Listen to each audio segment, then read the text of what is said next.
కొడుకు వస్తున్నాడమ్మా, నాకు సంతోషంగా ఉందమ్మా.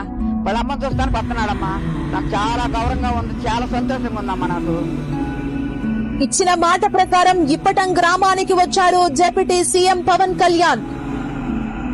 మళ్లీ హామీ ఇచ్చారు వారికి. నాగేశ్వరమ్మకు బట్టలు పెట్టి 50,000 రూపాయలు అందించారు.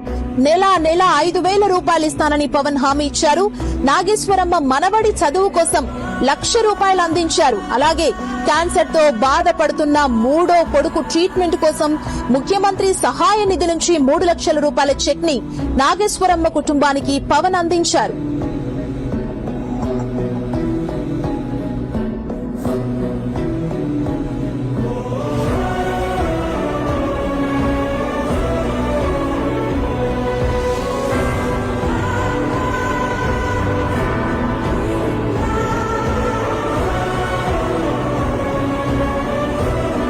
మల్లన్నకు ముద్ద మటి తల్లికి ముద్ద ఎలుగు పులుగు సెల్లి ఎనబోతు మా తల్లి. గండు పులి మనమికం కాపలా ఇచ్చావు, చెట్టు పుట్ట గాలి చెలమెల్ల నీరూరి. మువ్వెట్టి దీవించి బొట్టెట్టి పంపావు, పక్కలో బిడ్డల్ని సంకనెత్తావు. రాజుల్ని చేశావు, కోటలా మిగిలావు. కొట్టినా కొమ్మల్ని నేలకే ఇస్తాను, గెలిచిన ఊళ్ళన్ని నీ పేర రాస్తాను. అడవి తల్లే నాకు గుణమనిచ్చింది, ఆపదొస్తే నేను గణం